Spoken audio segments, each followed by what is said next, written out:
Hello and a warm welcome to Property Summits, where you're sure to pick up bags of top tips on how to improve or expand your property business. I'm Emma Birchley, and on hand as ever is our team of hugely knowledgeable experts. First off, we have Paul Mahoney, best-selling author, serial entrepreneur and founder of Nova Financial Group. Also with me is Richard Bush, the man to talk to about crowdfunding and peer-to-peer lending. And we have Nicholas Wallwork, an investor, developer and author who is also CEO of the world's largest international property forum. John Howard is here too. He's seen it all after more than 40 years in the business, having bought and sold a staggering 4,000 properties. Writer, mentor and YouTuber Ranjan Bhattacharya is also with us to pass on the experience he's gained after 3 decades in the business. And last but not least is Tony Gimple, a man with a direct and no-nonsense approach when delivering advice to buy-to-let landlords, investors and developers, whether that's on tax, accountancy or succession planning. Well, it's lovely to see you all, as ever. Thank now, you. There's been lots of talk about property crash. Is there going to be one? Paul? Yeah, well, look, I suppose we can't always determine future sort of performance or direction by the past, but it's usually a pretty good indicator.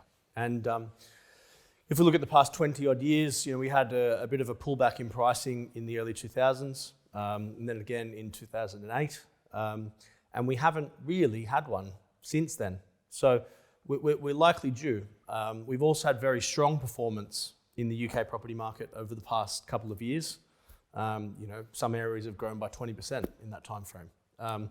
So I don't think it should be a surprise to anyone that after really strong growth, there's likely to be a little bit of a pullback. But I wouldn't define that as a crash. I wouldn't define it as a bubble either. It just is what it is. Prices grew. They will likely pull back over whatever time frame. But again, I could be wrong about that. If you'd have asked me at the start of the pandemic what was going to happen to property prices, I would have said it's probably not going to be a positive thing, but it was. Actually property prices grew by more than the UK average over that sort of 2-year pandemic period, and were very resilient. Everything looked to be, moving in a positive direction at that point when we were returning to a more stable economy. And then, of course, we've had other impacts that have meant that now, the outlook is probably flat to negative, I suppose. What defines a crash? Is it how far it falls in a year, or is it how dramatic a drop is? It depends what newspaper you read, I suppose. There's no definition of crash, I don't think. It's a dramatic word, isn't it? And it suggests plummeting, which suggests rapid. Yeah, it's often used in headlines. If we look at 2008, 2009, the average UK property price dropped by 8% per annum. So it was a total drop of 16%. On average. Now, some areas dropped by much more than that. Others dropped by less than that. But then we had a flat period, and then we had a recovery. So again, historically, I think probably the most accepted model for property sort of fluctuation is the 18-year cycle. Yeah. And in the 18-year cycle, you have a period of strong growth, which we've just had, and then you have a softening period, which is likely what we're coming into now. You then have a plateau, and then you have some growth again. So that's usually how it works. It's interesting, the idea of an 18-year cycle, because in modern times there haven't been that many lots of 18 years, so you wouldn't have thought you could draw a pattern or from that. Yeah, well, I suppose it's kind of over the past 40 to 60 years. Yeah, okay. Yeah. What I would say is that if I'm buying, there's a crash about to happen. And if I'm selling, there's no crash at all. So I've survived 3 property recessions, and I think probably Richard has, and Tony has, and Ranjan probably has as well. And they've all been very different, but they've all been recessions. Property prices have reduced. Banks have come to me and other people, like us, developers, investors. I had a 4 million revolving facility with one bank. I went to see them. Within half an hour, I had no revolving facility whatsoever, and they wanted all my portfolio revalued. And that's what can happen. And, I know we'll talk about, Paul's very, very strong on buy-to-let. He's got an incredible business about buy-to-lets and so on in advising people. And I think with the buy-to-let, if you look over 20, 25 years, kind of go down a little, but it's going to come back and so on. The people who are really vulnerable in a property recession of any sort are developers, because they might be 3/4 way through a development, they might be all the way through it, and suddenly the market drops 10, 15, 20%, they can't sell, the banks start getting nervous, and the rest is history. All spirals. It spirals out of control. And I would be very, very cautious at the moment for any, especially first-time type developers who have been a bit optimistic on their sale prices, a bit optimistic on the build costs, and of course build costs have gone through the roof. Up to now, property inflation has kept up, if you like, in a way, with the build costs. That's not going to happen in the next 24 months, and that's the worry. Why would there be? I mean, fundamentally, why would there be a property crash? I know, in the most basic terms, there's a cost of living crisis. So at the bottom end of the market, inflation's going up, interest rates are going up. Maybe people can't get on the housing market. Does that have a knock-on impact through? Is that why you partly could end up having a property crash? The reasons for a crash are different in every cycle. Generally, a property crash will follow or a property recession will follow an economic recession. What we've got this time round is a slightly different set of circumstances. We've got rampant inflation, and interest rates are being used as a way to kind of bring about a little bit of a recession, to dampen things down a little bit. That seems to be what's happening, because the inflation is not caused by consumer spending, it's the energy price rise and the rise in price of commodities. So it's to dampen things down a little bit. So if you take that view, then I just see a softening. And the softening is something completely different, because what you've got to look at is the difference between property price and property value. Property price isn't going to rise, but you can argue that value will decrease, because of inflation and currency printing, the value of pounds has to get less over time. £100,000 of money today is not going to feel like £100,000 of value in 5 years' time. So if property prices were to reduce in value over that, in price over a 5-year period, I'd be quite shocked because of the inflation that we've got. I'm not sure saying they'll rise to keep up with it, but I think the value will fall, but the price won't. It's a bit like COVID. COVID kind of held back the property market in many ways. There was you weren't able to trade it, you weren't able to do viewings, and that kind of pent up demand almost just through liquidity. Demand, yeah. That caused a little bit of a boom last year. So I actually think that boom last year was a false boom. Yep. It was from the pent up demand. I think we're just going to see... And for stamp duty holiday. Stamp duty holiday and lots of handouts, all that sort of stuff. And actually that little blip, we feel like we're coming back down, but actually we're just getting back to reality of pre-COVID rates. And we're in a reasonably flat, slight inflationary growth market if you take that little blip out.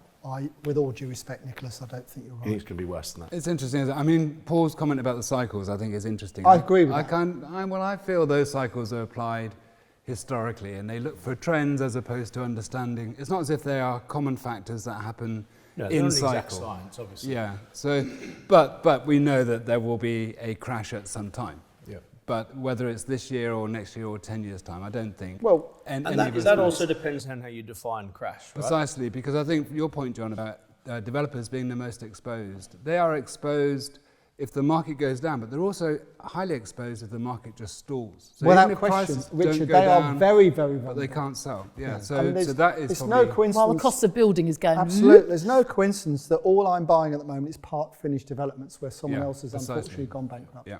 And I think the other thing is affordability. And Tony, you look at the first-time buyer from a year ago to now, their affordability has nearly gone down by half. And if you don't have first-time buyers buying at the bottom end, no market, eventually the top end struggles as well. Very much so. The thought of having to start from scratch, buy my first property, and looking at how much you need to earn, the multipliers of income to just get on the property ladder. And bear in mind, for a lot of my life, I've been the fool where the angel feared to tread. It's damn scary. And to a large degree, I really feel for people trying to buy their first home.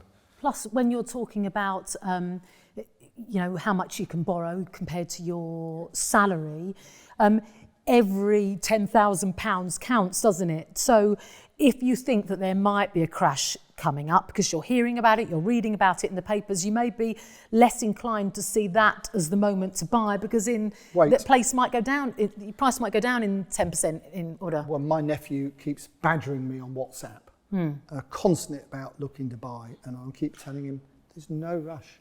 There's no rush. Relax. Yeah, except that if you're throwing money away and rent, who cares? It's nothing to what the market could drop to. Yeah, really. I don't disagree. I don't agree with that because you wouldn't. If you use that principle, you wouldn't have bought 2 years ago when the pandemic hit. You also wouldn't have bought 2 years before that when the referendum went the wrong way. Well, not the wrong way, but the way that a lot of people for me and Tony, it went the right way. A lot of people didn't think it was going to go. Yes. The Bank of England said there might have been a 30% drop in property prices. No one believes what they say.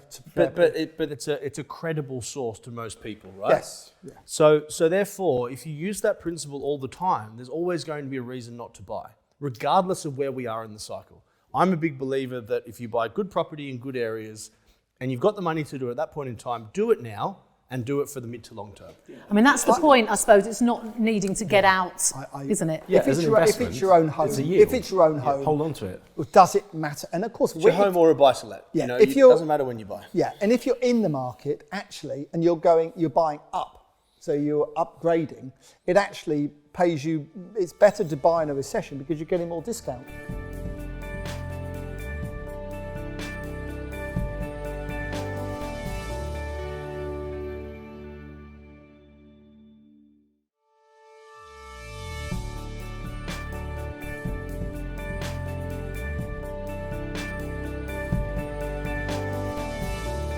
Because I think it's very important to differentiate between buying your own home and buying an investment property. Totally, I agree. Because if you buy your own home at the wrong time, you can be stuffed. Yes. Because at the end of the day, your own home doesn't produce an income. You've got to produce an income from somewhere else to service that debt. And if you can't do that because of the recession, you're stuffed.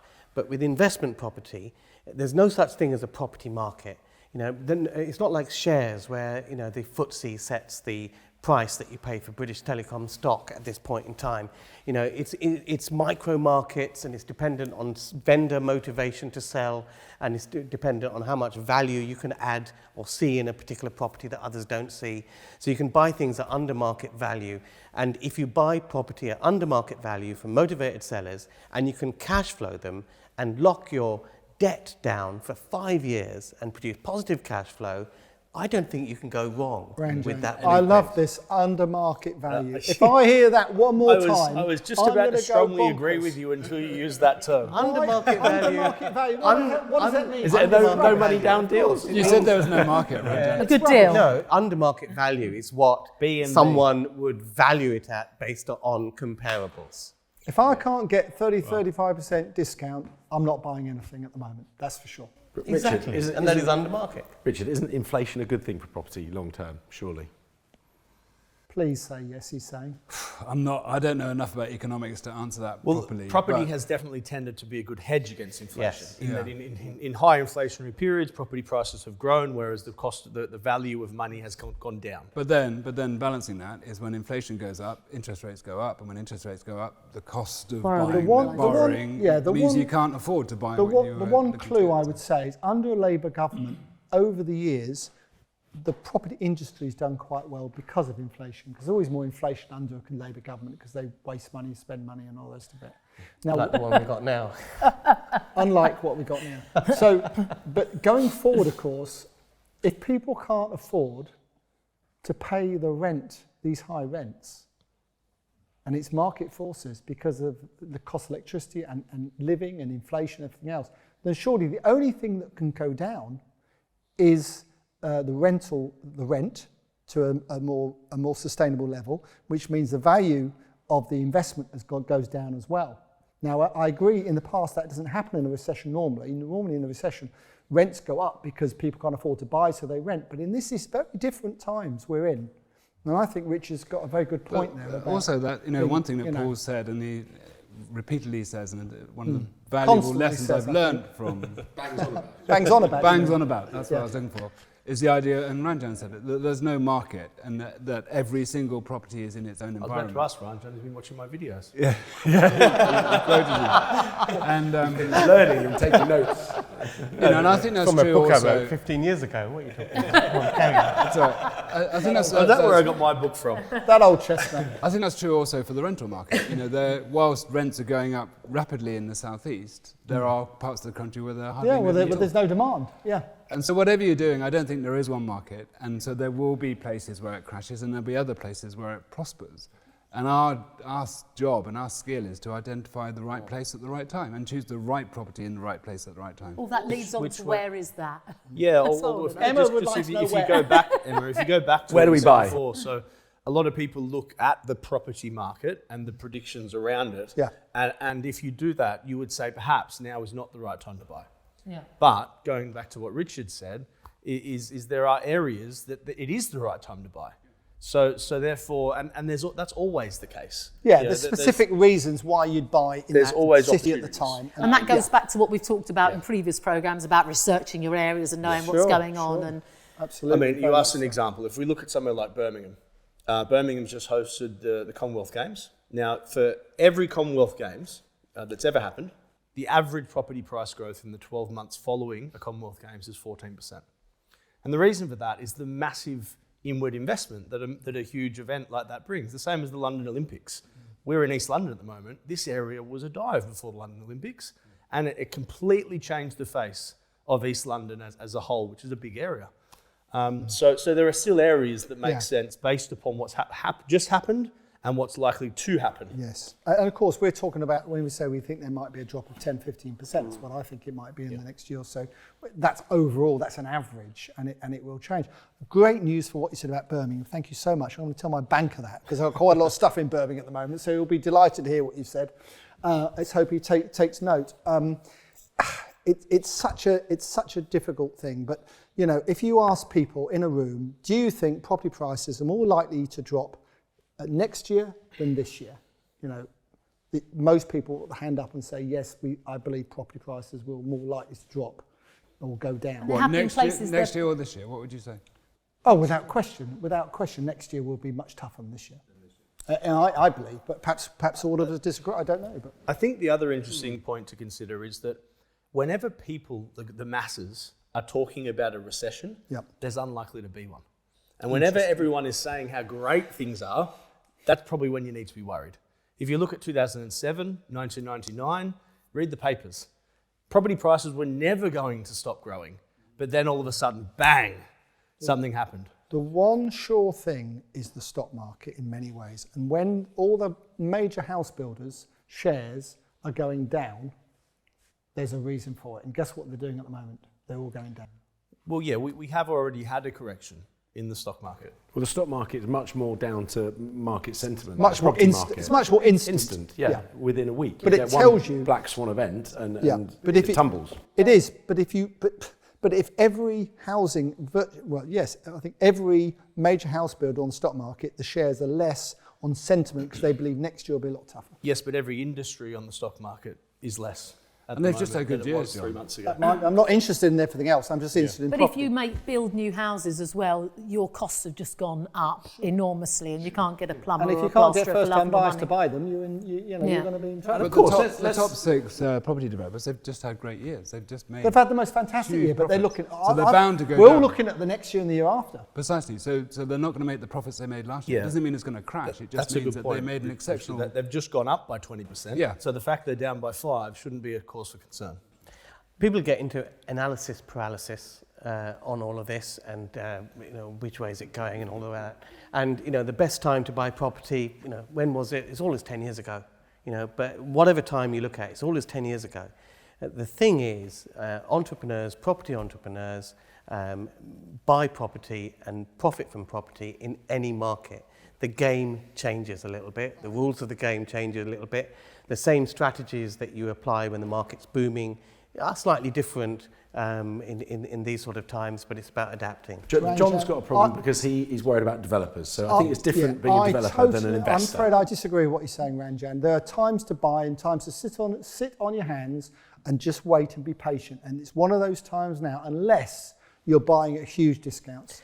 Unless, of course, I agree with you, if your exit is to sell on.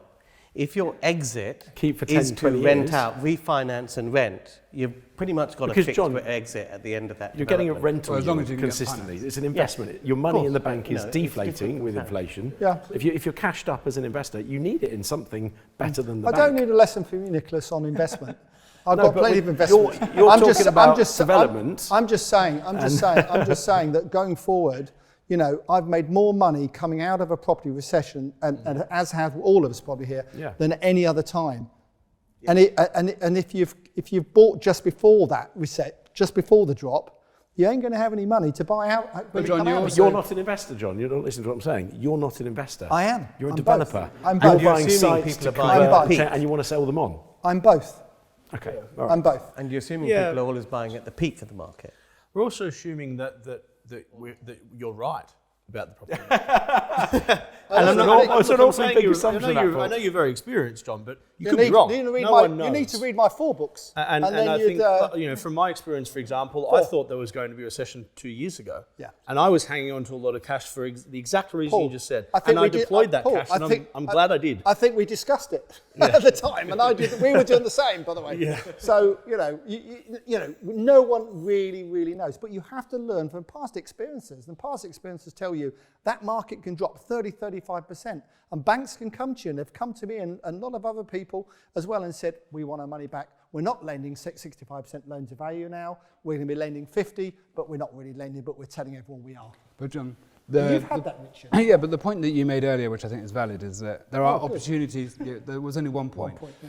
But there are opportunities in every market. And you mentioned that you were buying a lot of part-finished developments so there's always an opportunity. Absolutely, there is. And surely the message that we should give to people is that there's always an opportunity, and the way you assess something varies depending on what you think the market's going to do. Yes. Because no one knows what the market's Yes. going to do, but once you have a view of what you think the market's going to do and that location is going to do, then your strategy has to work in that particular environment at that particular time. It does, but I would say that what I'm doing, and I'm not trying to big myself up at all, is is really knowing and with lots of experience. What I'm doing is not for first-time developers But John, I'm not or even suggesting- first-time investors. I'm not suggesting that people do what you're doing. What I'm saying is, what I'm trying to pick on is the fact that you have a strategy that you Yep. know works in the current market Yes. and the current projections. Yes. And it's up to the rest of us to find our own strategies that Yes. work based on Yes. our limited competence, that Yes. work in the current market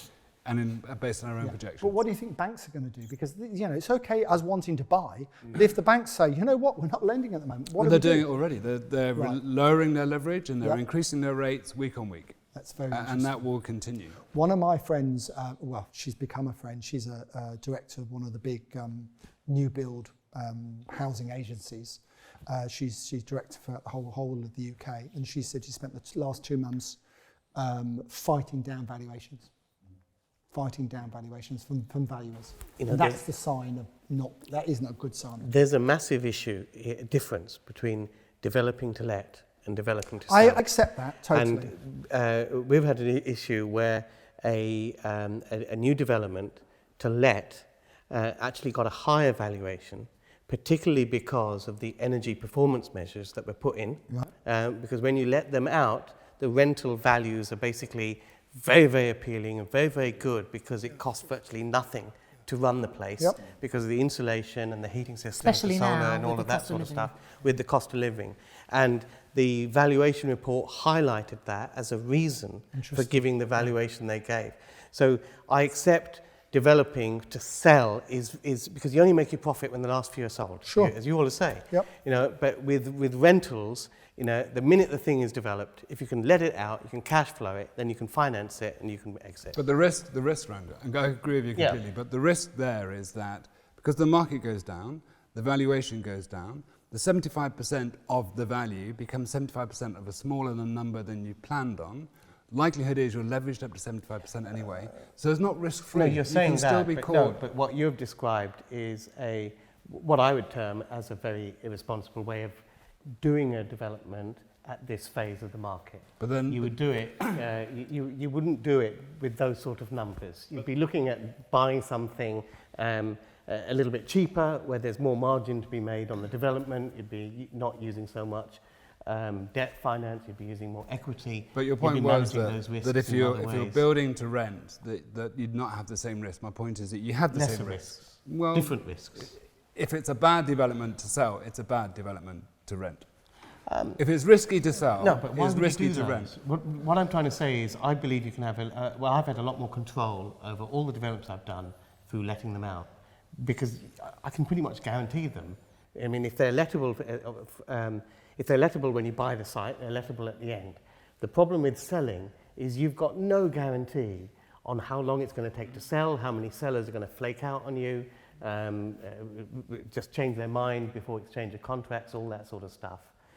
Whereas rentals, you can pretty much, if you know what you're doing, rely on your own skill and judgment. Don't get me wrong. To get the land We'd out. rather fund a development to rent than a development to sell. But the risk is that you can't finance it in the same way as the risk is that you can't sell it. Now we're It's a running out different of risk, time. What I wondered is if we did a little straw poll involving hands up, who thinks there's going to be a property crash? Hands up. When? In terms of percentage, Yeah, Well, it's hard. 10, 15% drop? 10%. 15%. Within what Is his time hand frame? still up? 20%. We're down. Within what time So frame? what about, you were saying about next year, what about next year? I think if we do predictions rather than that, I think next year the UK property market will come down by about 5%. But that doesn't But count. I think overall there will be areas that will go up by that and more. Okay, so very much depends where you are. Brilliant. Thank you ever so much, gentlemen. Very intelligent discussion as ever. Whoops. And thank you very much for joining us. See you next time.